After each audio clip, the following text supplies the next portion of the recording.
Check out my lovely tomatoes.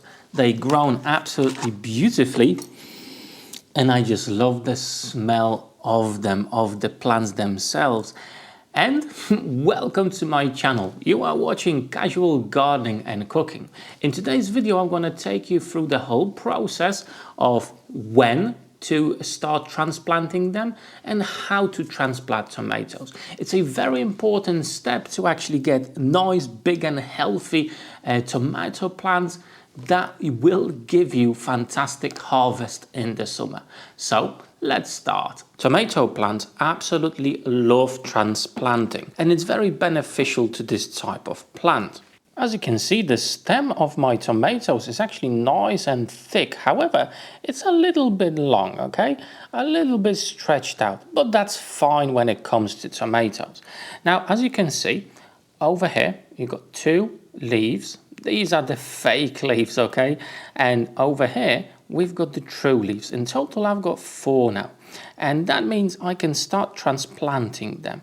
That means the root system is in place, and it is the best time to start transplanting them, the most beneficial time to these plants. So that's the easiest way you can recognize when it's time to transplant them. 1, 2, 3, 4. Okay, you can wait a little bit longer for the second pair to be a little bit bigger. However, for me, this is the perfect time, in my opinion, for my tomatoes. Now, usually when the plants are stretched out a lot, it will be a problem. However, with tomatoes, it's actually not, as we're gonna be putting them in our soil, in our mix, right up to the leaves. So the whole stem with the root system inside, that will go in our pot. And the size of the pot I recommend is this one, 9 by 9 by 9 centimeters, so-called P9. There's enough space in here for the tomato plant to grow fully in that until it's ready to go to our greenhouse or outside. And now it's time to prepare the mix of the soil I'm gonna be using. First of all, normal, basic sowing soil. Nothing special about it, doesn't have any nutrients in it, just very basic and cheap. Next, I'm actually going to be adding some compost. Now you can use your own compost if you've got it from your garden. However, usually my compost goes to my raised bed, so I don't really have enough for it. Hence, I tend to actually buy it for this stage of plant production. And the final ingredient to this mix is perlite. It will help to control the level of moisture within the soil so it's not too moist and it doesn't dry out too quickly. So that's my 3 ingredients: sowing soil, compost and perlite. And now it's time for the fun part. First of all, I'm gonna add a bit of our soil mix to our containers. As we were starting our tomatoes and planting them, they didn't require soil that had any nutrients at all. It just needed to be light, that would allow the water to run freely through. However, this time with transplanting, they will require a bit of nutrition. Hence, we've added to the mix the compost. That's the amount of soil I've added to our pots. And to that, I'm going to be adding a bit of granulated manure.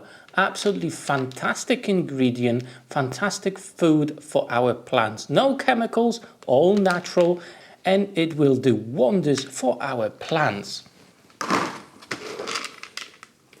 Not too much, right at the bottom, just like so.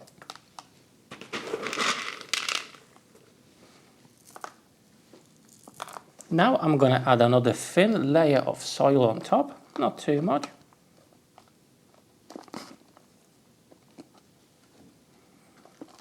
We want to force the roots of our tomatoes to reach out for the ingredients, okay?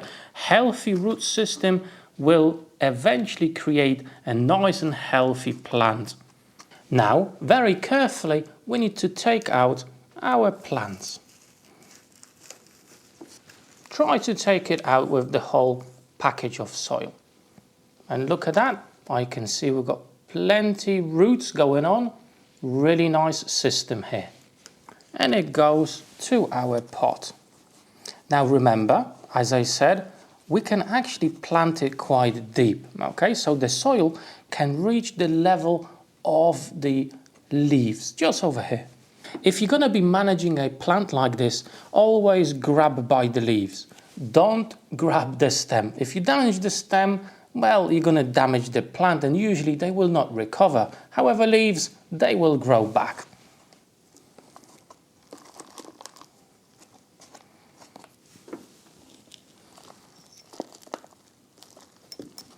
One of the biggest advantages of transplanting tomato is the fact that from the stem itself they are able to release roots, and putting them a little bit deeper into the soil like I've done now will create a big and healthy root system.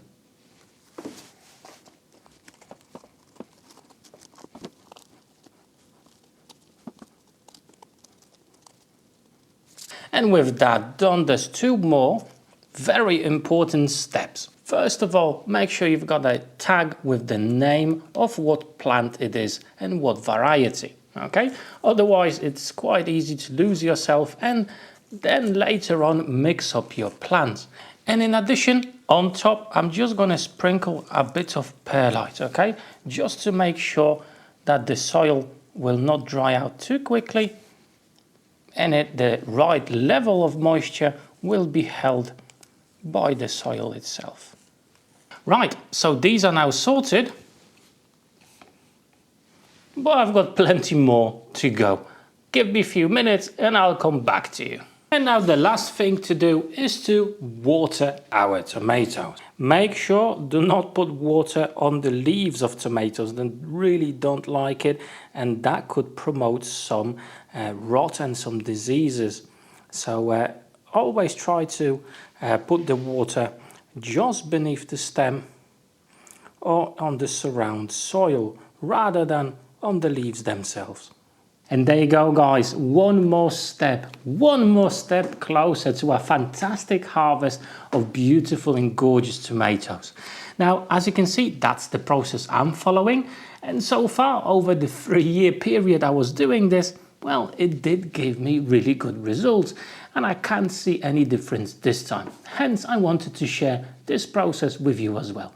If you enjoyed it, maybe brought you some information, hey, drop me that like button down below. Please consider subscribing to my channel if you haven't done so yet, and do me a massive favor. Share this video with your friends and family so they can get some good information as well. However, for today, that's all. But don't go just yet. I've got some really cool playlists over here. One is about gardening and the second one about cooking. So all the goodness in the world. Check them out and maybe you'll find your next video there to watch. For today, that's all. Thank you very much for watching. Take care.